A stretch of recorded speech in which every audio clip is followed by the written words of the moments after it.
नमस्कार दोस्तों, हर्षित द्विवेदी एजुकेशन द्वारा बनाया गया और एक वीडियो में आपका स्वागत है। मेरा नाम है विनीत सागर।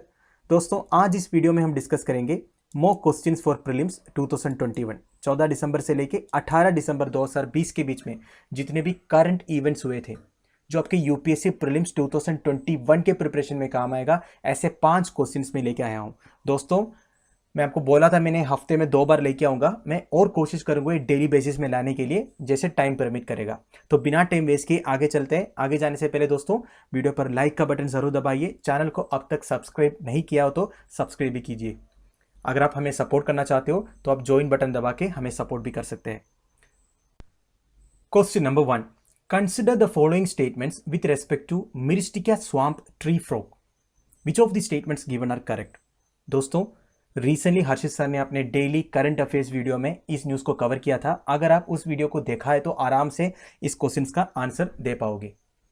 वीडियो को पॉज कीजिए और आंसर बताइए। आई होप आपने आंसर किया होगा। Now the answer is option D, neither one not two. दोनों स्टेटमेंट गलत है दोस्तों। एक्सप्लेनेशन देखते हैं। दोस्तों, ये एक्सप्लेनेशन आप पढ़ लीजिएगा। इंपॉर्टेंट पॉइंट्स क्या मैं आपको बता देता हूं। देखो दोस्तों, मिरिस्टिका स्वैम्प ट्री फ्रॉग इसका नाम है। ये rare arboreal species endemic to Western Ghats. तो हमारे जो स्टेटमेंट 1 था, जो एंडेमिक टू हिमालयस लिखा हुआ था क्वेश्चन पे, वो गलत है। This is endemic to Western Ghats. ठीक है। साइंटिफिक नेम क्या है? Mercurana myristica palustris. देखो दोस्तों, साइंटिफिक नेम याद करना इतना इंपॉर्टेंट नहीं है, फिर भी मैं आपको बताऊं कि कुछ प्रीवियस क्वेश्चन पेपर्स में मैंने ऐसे भी क्वेश्चन देखा है जो कुछ स्पीशीज का साइंटिफिक नेम भी पूछा था। तो आप बस एक बार ध्यान रखिए, इतना रटा मारने की जरूरत नहीं है। कम से कम ऑप्शंस देने से आपको याद आना चाहिए कि कम ये है। ठीक है। तो ये कहाँ मिला है? शेंगोटा गैप वायरचाल रिजर्व फॉरेस्ट त्रिशूर। देखो दोस्तों, मेरे एक्सप्लेनेशन में आपको बहुत सारे ज्योग्राफिकल क्वेश्चंस भी मिलेगा, बहुत सारी इंफॉर्मेशन मिलेगा, चाहे वो बायोलॉजी से रिलेटेड हो, ज्योग्राफी से रिलेटेड हो। तो एक्सप्लेनेशन में जितने भी लिखा हो ना, वो सब आप थोड़ा ध्यान से पढ़ लीजिएगा। वायरचाल रिजर्व फॉरेस्ट कहाँ पे है? केरला में है, नॉर्थन केरला में, त्रिशूर डिस्ट्रिक्ट में है। शेंगोटा गैप भी केरला में है। A group of adult male Mercurana myristica palustris frogs calling from low perches in a swamp were discovered। देखो दोस्तों, मैं आपको बता दूं मिरिस्टिका स्वैम्प ट्री फ्रॉग के बारे में। ये नॉर्मली ट्रीज में रहते हैं, ट्रीज के ऊपर कैनोपी एरिया में रहते हैं। ओनली ब्रीडिंग सीजन में ये नीचे आता है लैंड पर और ब्रीडिंग करके फिर वो ऊपर चला जाता है। ठीक है। तो हमारे जो स्टेटमेंट 2 था, it is truly arboreal and does not come to land even during its reproduction phase, गलत है दोस्तों। रिप्रोडक्शन फेज के टाइम पे ये नीचे आ जाता है। Right. The frog was first described in 2013। कहाँ पे? Near Kulathupuzha reserve forest in western foot hills of Agasthya Malai. देखो दोस्तों, सबसे पहले डिस्कवर किया था western foot hills of Agasthya Malai. Agasthya मलई केरला में एक माउंटेन है, बेसिकली एक पिलग्रिमेज एरिया भी बोल सकते हो आप। ये भी इंपॉर्टेंट है, ध्यान रखिएगा। अगस्त्य मलई, तो ये रिलेट कर सकते हैं आप अगस्त्य से। अगस्त्य एक पुराण में एक मुनि था। Before the end of the breeding season female frogs along with their male counterparts descend to the forest floor. जैसे मैंने आपको बताया था, ये कैनोपी में रहते हैं, ट्रीज के कैनोपी में रहते हैं, रिप्रोडक्शन फेज में नीचे आ जाता है। ये इधर लिखा है। तो आपको मैं अगर अगस्त्य मलाई की लोकेशन दिखाऊं तो ये केरला है दोस्तों। ये देखो, केरला के नीचे ये पोर्शन में, एक मिनट मुझे पेन लेने दो, ये नीचे पोर्शन में आपको अगस्त्य मलाई दिखाई दे रहा है। ठीक है। और पेरियार, ये सब जितने भी इधर ये मैप में दिखाए, ये सब इंपॉर्टेंट है दोस्तों यूपीसी पर्सपेक्टिव के लिए। ठीक है। पूछा जा सकता है कि एक पर्टिकुलर एरिया कहाँ पे है। नॉर्थ कैनरा, ये तो आपने हिस्ट्री में पढ़ा होगा। ये नॉर्थ एरिया जो केरला का नॉर्थन एरिया को नॉर्थ कैनरा बोलते हैं। हिस्ट्री में तो कैनरा ही बोलता था, कैनरा एरिया। मालानाड, भद्रा, बंदीपुर, बंदीपुर मुदुमलाई वगैरह कर्नाटक एरिया में आते हैं। मतलब केरला इस तरह आता है दोस्तों। राइट। ये देखो नागरहोल, ये भी कर्नाटक में आता है। ठीक है। थोड़ा सा गलत दिखाया है, नागरहोल एक्चुअली थोड़ा इस तरफ आता है। एंड नीलमपुर पालघाट, नीलमपुर पालघाट तो केरला में है। अनामलई, आनामलई, पळनी, पळनी तो तमिलनाडु में आता है और आनामलई तो केरला में आता है। आनामलई में एक केरला का सबसे बड़ा पीक है, माउंटेन पीक है, उसका नाम है आनमुडी। पेरियार केरला में है और अगस्त्यमलाई भी केरला में है। राइट।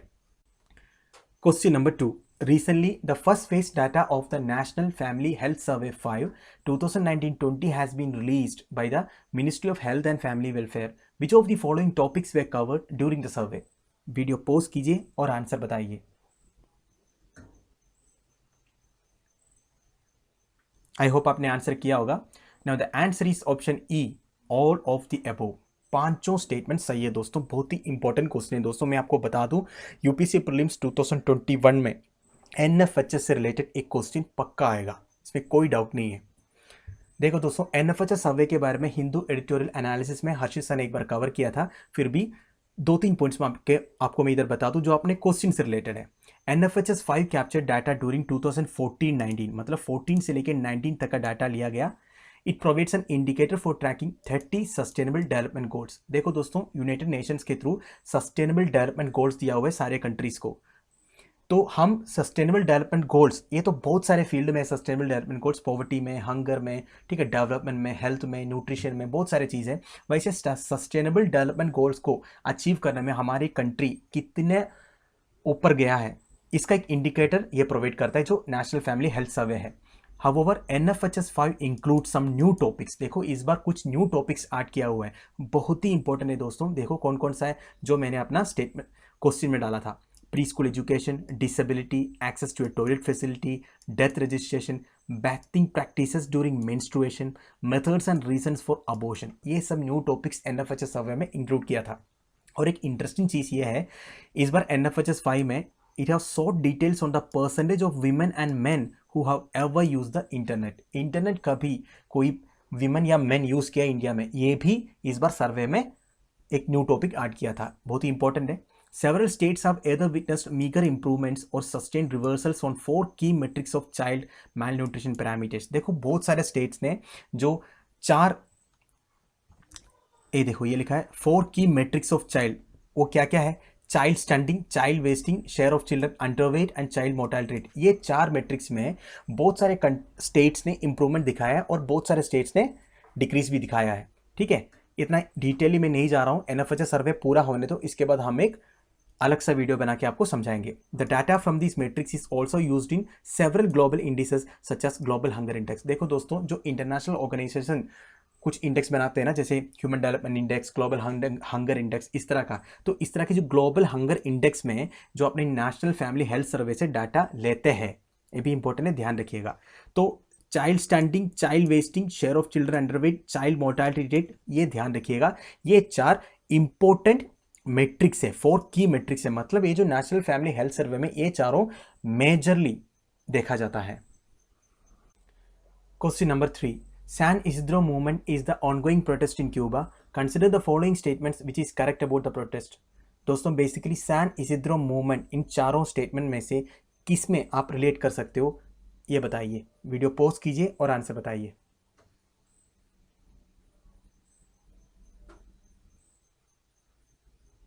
आई होप आपने आंसर किया होगा। Now the answer is option D. It is against the power of Cuban government which enables the culture ministry to censor any cultural activity that it doesn't approve of। तो basically freedom of expression की बात हो रही है दोस्तों। Cuban government ने recently एक order pass किया, उसमें से वो लोग क्या कर सकते हैं, कल्चर मिनिस्ट्री जो है गवर्नमेंट का culture ministry, to sensor any cultural activity that it doesn't approve. कोई भी कल्चरल एक्टिविटी वो बैन कर सकता है अगर गवर्नमेंट को पसंद नहीं आए। तो बेसिकली गवर्नमेंट के ओपोजिशन में कोई भी कल्चरल एक्टिविटी, बेसिकली कोई गाना लिख दिया, कोई कार्टून बना दिया, ठीक है, कोई आर्टिस्टिक क्रिएटिविटी बना दिया, मतलब पिक्चर बना दिया, कुछ भी कर दिया, वो गवर्नमेंट इसको बैन कर सकता है। तो what is Cuban San Isidro movement, MSI? The movement started in September 2018 when the Cuban government sought to enforce Decree 349। तो बेसिकली डिक्री मतलब ऑर्डर होता है, डिक्री 349 उन्होंने पास करने की कोशिश किया, a law that would have given powers to the nation's culture ministry to restrict cultural activity it did not approve. तो बेसिकली मैंने जैसे बताया फ्रीडम ऑफ एक्सप्रेशन है, जितने भी देखो artist, poets, journalist and activist, इन सब का जो काम है ना दोस्तों, मतलब गवर्नमेंट ने अगर कुछ गलत कर रहा तो उसके अगेंस्ट खड़ा होना, उनके जो क्रिएशंस के थ्रू, जैसे कोई गाना लिख दिया, कोई कार्टून बना दिया, ठीक है, कोई पोइट्री बना दिया, जर्नलिस्ट ने कुछ आर्टिकल लिखा, तो बेसिकली गवर्नमेंट ये सबको बैन कर सकता है। इसके अगेंस्ट ये सब ने एक प्रोटेस्ट कर रहा है जिसका नाम है San Isidro movement. San Isidro Cuba में एक जगह है, एक ब्लैक मेजोरिटी लोकेलिटी है, that is among Havana's poorest at most culturally active words. Culturally बहुत ही एक्टिव एरिया है वो, ठीक है। क्यूबा का कैपिटल जो हवाना के अंदर है, San Isidro, and which also forms part of the Old Havana UNESCO World Heritage Site। ये भी इंपॉर्टेंट है दोस्तों, ये जो सैन इसिद्रो है क्यूबा का हवाना सिटी में जो है वो यूनेस्को का वर्ल्ड हेरिटेज साइट भी है। तो आपको आंसर मिल गया option D. Question number 4, a Himalayan serow has been cited for the first time in Himalayan cold desert region, that is Spiti, Himachal Pradesh. Consider the following statements which are correct. Himalayan serow आजकल news में आ रहा है बहुत, इसके बारे में 3 statement लिखा हूं, कौन कौन सा सही है आप मुझे बताइए वीडियो पॉज करके. आई होप आपने आंसर किया होगा. Now the answer is option D 1, 2 and 3. तीनों स्टेटमेंट सही है दोस्तों. ये भी इंपॉर्टेंट है दोस्तों, वैसे बायोडाइवर्सिटी में आपका काम आएगा. Himalayan serow resembles a cross between goat, donkey, cow and a pig. देखो ये चारों जानवर से मिलते हैं, इसका पूरा शरीर जो है इस तरह दिखता है. It's a medium size mammal with a large head, thick neck, short limbs, long mule like ears and a coat of dark hair. इसकी जो स्ट्रक्चर के बारे में लिखा है, there are several species of serows and all of them are found in Asia. ये important point है दोस्तों, जितनी भी स्पीशीज है सेरोस का वो सब एशिया में दिखता है. हिमालयन सेरो और Capricornis sumatraensis thar is restricted to Himalayan region. इसकी जो साइंटिफिक नेम लिखा है, और ये हिमालयन रीजन के लिए रिस्ट्रिक्टेड है, मतलब ओनली हिमालयन रीजन में ही दिखता है दोस्तों. टैक्सोनॉमिकली it's a subspecies of the mainland serow. Diet क्या है इसका, हिमालयन सेरो और हर्बीवोर्स, मतलब वेजिटेरियन है बेसिकली, हर्बीवोर है. इसकी ज्योग्राफिकल लोकेशन देख लो. Typically found at altitudes about 2000 meters and 4000 meters. Important है, 2000 से 4000 मीटर के बीच में ही मिलता है, मतलब हिमालयस का जो ऊपर वाला एरिया है उधर ये नहीं जाएगा.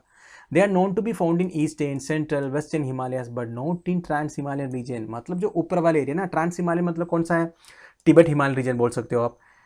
कौन कौन सा, काराकोरम, लद्दाख, सस्कर, कैलाश माउंटेन रेंजेस, ये सब जो ऊपर वाली एरिया है उधर ये सेरो आपको नहीं दिखेगा. तो बेसिकली हमें आंसर मिल गया. क्या क्या लिखा है, there are several species of serows, all of them are found in Asia, बिल्कुल सही है. They are typically found at altitudes between 2000 and 4000 meters, बिल्कुल सही है. It is listed under schedule 1 of wildlife protection act 1972 which provides absolute protection. देखो दोस्तों, हमारे जो वाइल्ड लाइफ प्रोटेक्शन एक्ट में शेड्यूल 1, 2, 3 करके है, मतलब एक एक क्राइटेरिया है जैसे प्रोटेक्शन देते हैं. मतलब कुछ वाइल्ड लाइफ एनिमल्स को जो एक्सटिंक्शन को एक्सटिंक्ट हो सकता है जो जानवर. देखो दोस्तों, इसमें जो शेड्यूल 1 में है ये जो हिमालयन सेरो है, शेड्यूल 1 एंड 2 जो है ना दोस्तों, वो एब्सोल्यूट प्रोटेक्शन वाला क्राइटेरिया में आता है. मतलब वो जो वाइल्ड जानवर है, वाइल्ड एनिमल्स है, वो थ्रेट टू एक्सटिंक्शन में है. ठीक है, वो बहुत जल्दी एक्सटिंक्ट हो सकता है, तो वो सब शेड्यूल 1 एंड 2 में आता है. Question number 5 and a final question. Consider the following statements regarding Miyawaki method of afforestation which are correct. Video post कीजिए और आंसर बताइए.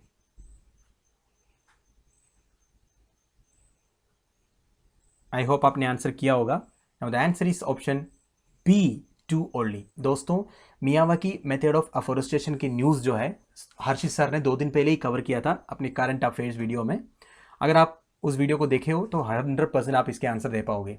वैसे इंपॉर्टेंट है, it's a method of afforestation, मतलब पेड़ लगाने वाला एक प्रोसेस है. पहले एक्सप्लेनेशन देखते हैं.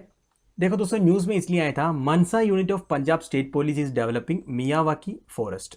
The Bengaluru Hennagara lake is to get a new life with Miyawaki forest. तो बेसिकली मियावाकी अफोरेस्टेशन क्या है, it's a method of afforestation developed in Japan. ठीक है, it involves the planting of saplings in small area resulting in formation of dense forest in relatively short time periods. देखो दोस्तों, एक छोटा सा area में, चाहे वो एक स्कूल का प्रीमिस हो, कोई गवर्नमेंट बिल्डिंग हो, उसके बैकयार्ड में अगर कुछ स्पेस है, उसको 20 से 30 साल के अंदर एक डेंस फॉरेस्ट बनाने में काम आएगा ये जो मियावाकी एफोरेस्टेशन मेथड से. The method is specifically use in urban areas to increase green cover. Urban areas में ग्रीन कवर इंक्रीज करने के लिए, मतलब पेड़ों को ज़्यादा लगाने के लिए, बहुत जल्दी पेड़ बड़ा होने के लिए ये जो अफोरेस्टेशन मेथड है यूज़ कर सकता है. Some of the advantages of the method include low space requirements and lower chances of weed growth. कोई वीड नहीं आएगा, मतलब आलतू फालतू कोई छोटा मोटा जो प्लांट्स नहीं आएगा इसकी जो मियावाकी अफोरेस्टेशन मेथड में, और इसको ज़्यादा स्पेस नहीं चाहिए. जैसे मैंने बताया, कोई गवर्नमेंट बिल्डिंग हो गया, कोई स्कूल बिल्डिंग हो गया, उसके पीछे या हमारे घर के पीछे भी अगर थोड़ा सा भी जगह हो ना, उधर भी यहाँ पे एक प्रोसेस ट्राई कर सकते हो.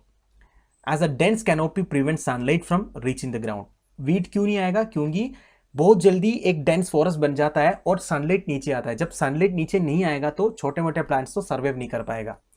It is also called potted seedling method. Technique is use to create dense multilayer forest. ये मैंने बता दिया, इसका और एक नाम है पोटेड सीडलिंग मेथड, ध्यान रखिएगा.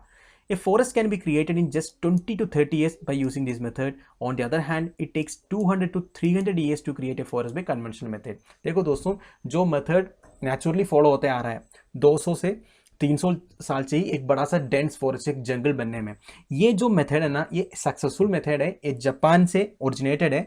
ये 20 से 30 साल में एक डेंस फॉरेस्ट क्रिएट कर सकता है। ठीक है, तो हमारे क्वेश्चन में क्या क्या था? Miyawaki forest is a method developed in Indonesia. गलत है दोस्तों, Japan is the right answer. Bengaluru Hennagara lake is an example of this method which is going to get recovered with afforestation. देखो दोस्तों, रिसेंटली ये भी न्यूज़ में आया था, बेंगलुरु में, जो कर्नाटका में एक बहुत मेजर सिटी है, एक हाईटेक सिटी बोल सकते हो, बेंगलुरु में हेन्नगरा लेक है, उधर ये Miyawaki method of afforestation try करने वाला है। This method needs large space requirements and chances of weed growth are more. बिल्कुल गलत है, मैंने आपको जो बताया, इसके लिए लार्ज स्पेस बिल्कुल नहीं चाहिए, छोटा सा भी स्पेस मिल जाए ये एफोरेस्टेशन मेथड यूज कर सकते हैं। And chances of weed growth बहुत ही कम है। क्यों कम है? क्योंकि बहुत डेंस फॉरेस्ट बनने से सनलाइट नीचे नहीं आएगा, बिना सनलाइट का छोटे प्लांट्स सर्वाइव नहीं करेंगे। राइट दोस्तों, तो दोस्तों हमारे मॉक क्वेश्चंस फॉर प्रीलिम्स 2021 इधर खत्म हो रहा है। उम्मीद करता हूं कि आप लोगों को कुछ सीखने को मिला होगा। आप लोगों की वैल्यूएबल सजेशंस, कमेंट्स आप मुझे कमेंट बॉक्स के थ्रू बता सकते हो। मैं हर कमेंट को पढ़ता हूं, आप लोग जैसे बोलते हो वैसे करने की कोशिश करता हूं। तो दोस्तों, आप हर्षित सर का daily current affairs and Hindu editorial analysis को अच्छी तरह फॉलो कीजिए। मैं आपका रिवीजन भी करा दूंगा इस तरह, तो आपकी 2 बार रिवीजन हो जाएगा। बेसिकली यूपीएससी प्रीलिम्स 2021 का कम से कम 25 से 30 क्वेश्चन इस तरह आपका कवर हो जाएगा। तो thank you for watching, bye bye, have